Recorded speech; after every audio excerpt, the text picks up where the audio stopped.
Hello tout le monde, aujourd'hui on se retrouve pour une nouvelle vidéo nail art. Alors aujourd'hui je vais tester avec vous des feutres à alcool. Donc là c'est la marque Pro Marker, je sais que Action en fait aussi, mais quand je suis allée à mon Action il n'y en avait plus. Donc du coup je me suis dit je vais absolument tester, donc j'ai pris des feutres de la marque Pro Marker. Alors j'ai plusieurs teintes, donc je vais un peu toutes les tester. Et ces feutres-ci ils ont double embout, comme vous pouvez le voir à l'écran. Je vous ai fait 5 petits nail art avec et je vous donnerai mon avis à la fin. Du coup, pour le premier nail art, je vais venir faire des marbrures. Donc tout simplement, je vais faire des traits comme quand je fais un marbre classique avec mes encres ou avec mon pinceau tout simplement. Je vais venir faire des petits traits aléatoires, pas droits, qui sont un peu en vague on va dire. Et j'aime bien faire mon Y toujours, je sais pas, je trouve que ça fait plus réaliste. Et là, je vais venir ajouter du bleu clair. Donc, comme je vous dis, c'est un premier test. Donc, je ne m'attendais pas à ce qu'il soit aussi clair. Mais je l'ai ajouté quand même, puis je joue avec les nuances. Et là, c'est un feutre blender à base d'alcool. Et je vais venir l'utiliser. Je me suis dit, je vais tenter. Parce que normalement, c'est des feutres à alcool pour les papiers, en fait. Donc, je me suis dit, je vais tenter ce petit blender. À la place du cleaner, tout simplement.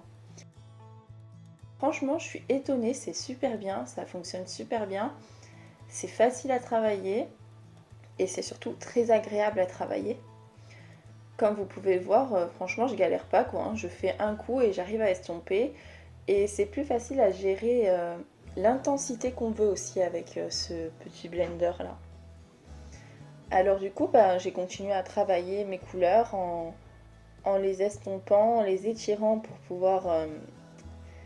pouvoir avoir plus de teintes quoi. Je joue avec l'intensité, je joue avec un peu mes traits. Voilà. Donc je vous laisse regarder comment j'ai fait. Mais comme vous voyez, j'estompe quoi.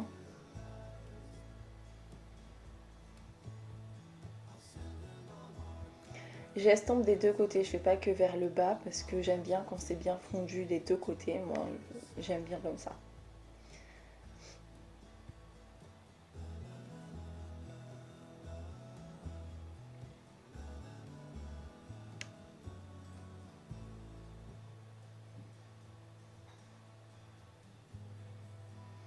Et ensuite, je vais venir ajouter des traits pour ajouter des marbrures que je vais venir fondre aussi avec mon blender.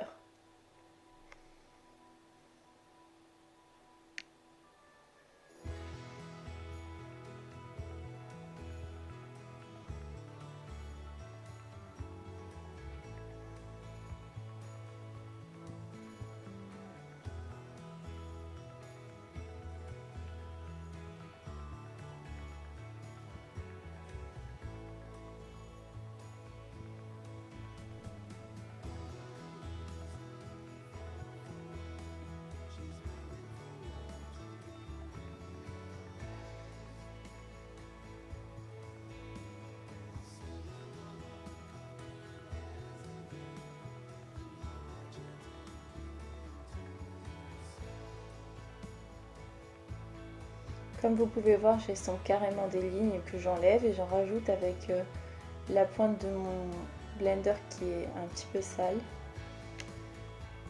Alors cette pointe là je peux la nettoyer après tout simplement avec un coton et je l'essuie en fait sur un coton, ça la rend toute comme neuve. Je rajoute quelques points de clair en fait, de très clair pour jouer sur la transparence et redonner encore du relief à ce nail art. Et une fois que ça me plaît, je laisse sécher. Voilà, c'est important de laisser sécher. Et je passe au second nail art. Alors, pour le second nail art, je vais venir faire dans les tons du vert, tout simplement. Je vais venir faire exactement la même chose, on va dire. Toujours mes traits irréguliers, mon petit Y comme d'habitude. Là, j'en ai fait carrément deux. Et voilà. Sauf que là, à la différence, je ne vais pas utiliser le blender. je vais utiliser tout simplement du cleaner. Donc voilà, là je fais mes contours avec mon vert clair pour ajouter du contraste, ce que j'aime beaucoup.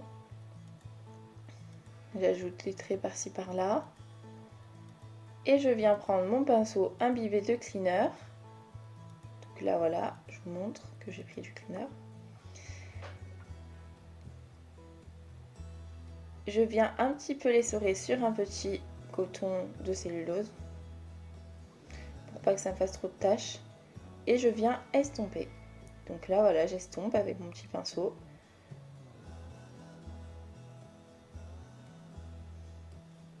Et voilà.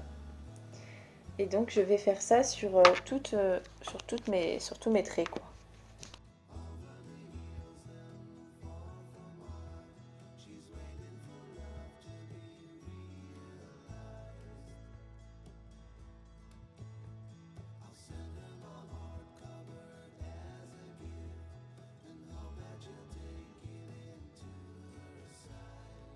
Et une fois que j'ai fini de tout estomper, comme pour le premier, je vais le laisser sécher et je mettrai mon top coat après.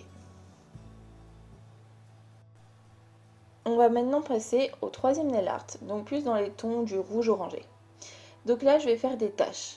Donc je fais des petites taches partout, donc des petits ronds et tout partout, avec toutes mes couleurs. Et ensuite, avec mon petit pinceau imbibé de cleaner, bien imbibé de cleaner, je vais venir tout simplement étaler mes taches, les estomper et les faire prendre toute la capsule. Voilà. Donc plus il y a de cleaner, plus la couleur va s'en aller, moins il y en a, plus la couleur va rester intense. Donc après, à vous de jauger avec votre petit coton de cellulose la dose de cleaner que vous voulez mettre.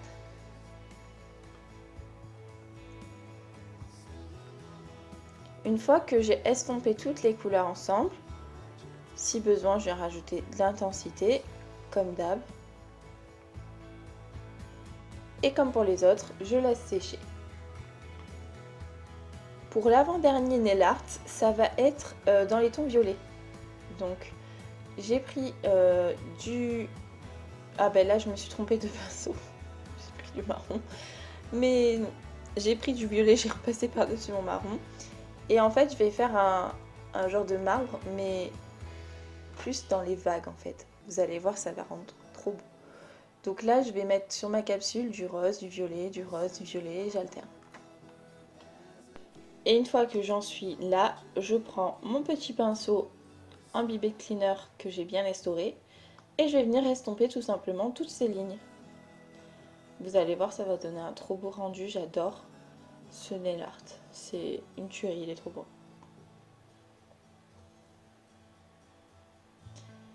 Alors il y a plusieurs façons de faire du marbre. Donc comme vous voyez là, je vous en ai présenté 3 dans cette vidéo. Je vais même vous en présenter un quatrième, le quatrième nail art. J'ai fait une vidéo aussi sur le marbre. Mais j'ai encore d'autres techniques de marbre. Donc si ça vous intéresse, n'hésitez surtout pas à me dire en commentaire. Et surtout, n'hésitez pas à me dire en commentaire comment vous faites, parce que ça m'intéresse aussi d'évoluer de mon côté. Hein. J'ai créé cette chaîne pour qu'on s'entraide tous ensemble, quoi, qu'on évolue tous ensemble. C'est le but. Donc du coup, je vous montre ce que je sais faire, mais si vous avez des techniques, des choses que vous faites et que moi je fais pas, ou quel que soit le commentaire, tant qu'il est constructif, moi ça me va, je suis pas susceptible. Justement, je fais partie de la team qui dit qu'on apprend de ses erreurs. Donc du coup, voilà. Et franchement, j'adore le résultat de ce petit nail art. Et donc voilà, je joue, j'ajoute de l'intensité, j'en retire, j'estompe, enfin, je m'amuse avec mon cleaner et ma couleur quoi. Et donc voilà le résultat. Je vais pas me répéter à chaque fois, faut toujours laisser sécher.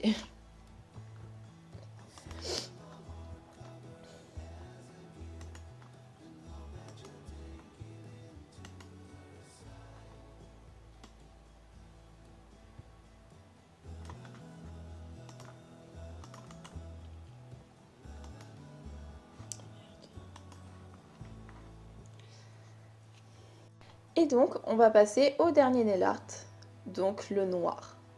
Là je fais des lignes noires comme ça, puis ensuite je vais venir ajouter du gris.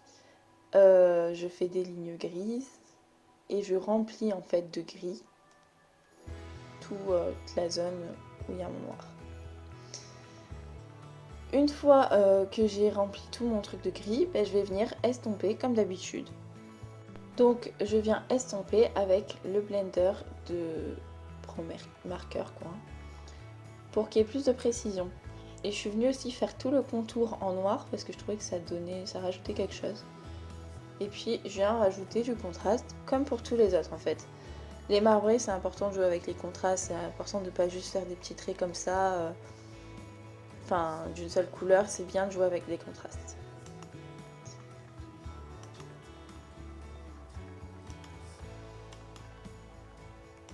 Personnellement, je trouve que c'est quelque chose qui est important dans un marbré. Après, chacun son avis. Et donc voilà pour le résultat.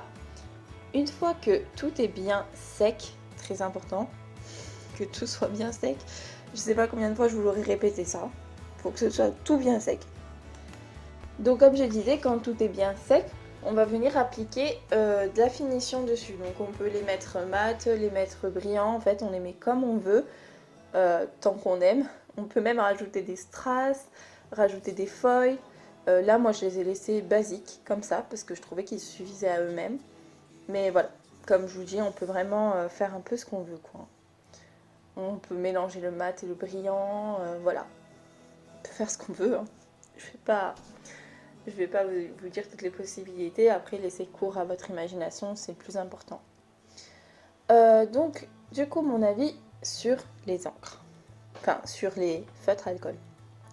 Ben justement, en parlant d'encre, pour moi, c'est comme les encres, sauf que il y a un avantage au feutre alcool, c'est la précision et c'est beaucoup plus pigmenté que les encres en fait.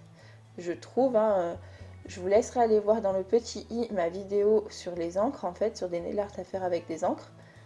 Et franchement, regardez la différence. Celui-ci est beaucoup plus pigmenté. Mais après, je pense aussi que ça peut varier avec la qualité de l'encre aussi. Alors vraiment, je trouve c'est plus précis en fait. On peut vraiment aller dans le détail. Par exemple, le violet que j'ai fait là, de nail art, je ne pouvais pas le faire avec des encres. Ça aurait été trop varié. Ça aurait pas pu être l'effet que je voulais donner de mouvement en fait. Donc voilà, pour moi les deux sont bien. C'est bien d'avoir les deux. Mais quitte à choisir, s'il faut choisir l'un ou l'autre, je choisirais personnellement les stylos. Donc voilà, pour mon avis. Donc voilà le résultat. J'espère que cette vidéo vous aura plu. En tout cas, moi, ça m'a plu de la tourner. J'étais trop contente depuis le temps que je voulais tester ces feutres à alcool. Mais à chaque fois que j'allais dans le Action qui est à côté de chez moi, je ne trouvais pas ces feutres. Je me suis dit, allez, je dois aller à Bureau Vallée. Ben, je vais en profiter, je vais prendre des feutres à alcool à Bureau Vallée parce que franchement, là, ça m'intrigue trop. J'ai trop envie de les tester et je pouvais pas les tester autrement. Donc du coup, voilà. Si ce genre de vidéo vous a plu, n'hésitez pas à lâcher un petit pouce en l'air. Et sur ce, ben moi je vous fais de gros bisous. Je vous laisse avec d'autres vidéos sur ma chaîne. Bisous!